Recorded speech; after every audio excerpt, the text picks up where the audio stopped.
దేవుని నామానికి మహిమ ఘనత ప్రభావములు కలుగునుగాక. క్రీస్తునందు ప్రియ సహోదరి సహోదరుడా, ఈ ఉదయకాల శుభాలు మీకు తెలియచేయుచున్నాను.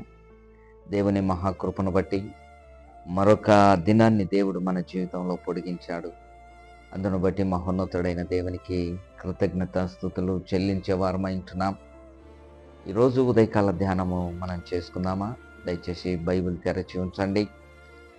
అపొస్తలుడైన పౌలు ఎఫెసీయులకు రాసిన పత్రిక 6వ అధ్యాయము 10వ వచనం ఒకసారి చదువుతాను, వినండి. తుదకు ప్రభు యొక్క మహాశక్తిని బట్టి ఆయన యందు బలవంతులై ఉండుడి. దేవుడు తన వాక్యమును మన వెనుకడిలో దీవించుగాక. ప్రియ దేవుని బిడ్డలారా, ప్రియ సహోదరి సహోదరుడా, అపొస్తలుడైన పౌలు ఎఫెసీ సంఘ విశ్వాసులకు ఉత్తరము రాస్తూ తుదకు ప్రభు యొక్క మహాశక్తిని బట్టి అని మాట్లాడతాడు. మహాశక్తిని బట్టి ఆయన యందు బలవంతులై ఉండుడి. ఇక్కడ రెండు మాటలు మనకు కనపడుతున్నాయి. ఒకటి మానవుని బలం, రెండు దేవుని యొక్క శక్తి.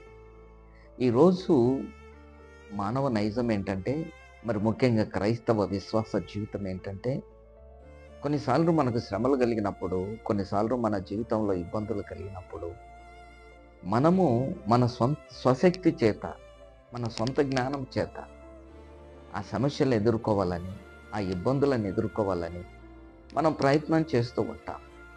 మన సొంత బలముతో, మన సొంత జ్ఞానంతో అడుగులు ముందుకు వేస్తూ ఉంటాం.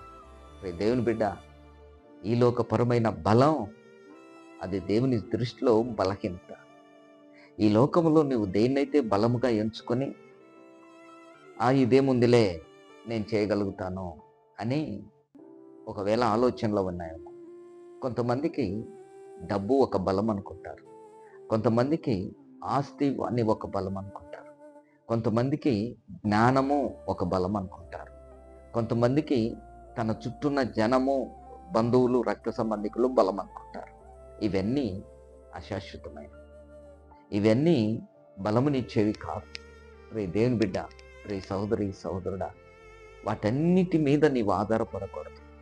యాకోబు పద్దన రాము నుండి బయలుదేరినప్పుడు, ఆ పద్దన రాములో నుండి బయలుదేరినప్పుడు బేతేలు వనభూమిలో ఒక్కడే మిగిలిపోయాడు. తన ఆస్తిని, తన పిల్లలను, తన భార్యలను అందరినీ పట్టుకొచ్చాడు. దేవుని సన్నిధిలో బలహీనుడుగా దేవుని బలము కొరకు అర్థించాడు, దేవునితో పోరాడాడు. ఈరోజు వర్తమానం వింటున్న ప్రియ సహోదరి సహోదరుడా, ఇక్కడ అపొస్తలుడైన పౌలు అంటాడు, మన సొంత బలము కాదు పౌలు చెప్పిన మాట. అందుకంటాడు, తుదకు ప్రభు యొక్క మహాశక్తిని బట్టి అంటాడు. మన ప్రభువు సర్వశక్తిమంతుడైన దేవుడు. అబ్రహామునకు దేవుడు ప్రత్యక్షమై, నేను సర్వశక్తి కలిగిన దేవుడను, సర్వశక్తి గల దేవుడను అంటాడు. ఆయన శక్తి అమోఘమైనది. ఆ మహోన్నతుడైన దేవుడు సర్వశక్తి సంపన్నుడు. ఆయనకు అసాధ్యమైనది ఏది లేదు. ఆ మహోన్నతుడైన దేవుని యొక్క శక్తిని మనం పొందుకోవాలి. అందుకని అంటాడు, ఆయన యందు బలవంతులై ఉండుడి. ప్రభు యందు బలవంతులమై ఉండాలి. ప్రభు బలహీనతలందు ప్రభు కొరకు ప్రార్థన చేశాడు. నేను ఎప్పుడు బలహీనుడనో అప్పుడే బలవంతుడనని ప్రార్థన చేశాడు. ఈరోజు వర్తమానం వింటున్న ప్రియ సహోదరి సహోదరుడా, నీ పరిస్థితులు నిన్ను బలహీనపరిస్తే, నీ చుట్టూ ఉన్న మనుషులు నిన్ను బలహీనపరిస్తే కృంగిపోకు, చతికిలబడకు, ఇక నా పని అయిపోయిందని నీరసించిపోకు.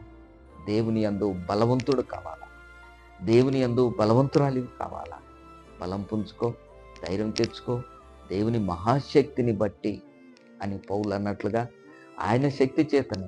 అందుకే పౌలు అంటాడు కదా, నన్ను బలపరచు అని అందే నేను సమస్తము చేయగలుగుతాను అంటాడు. దేవుని బిడ్డ, మనలో ఉన్నవాడు లోకంలో ఉన్నవాని కంటే గొప్పవాడు గనక భయపడకు, బలహీనులు కాకు, ధైర్యం తెచ్చుకొని బలం పుంజుకొని ముందుకు సాగిపో.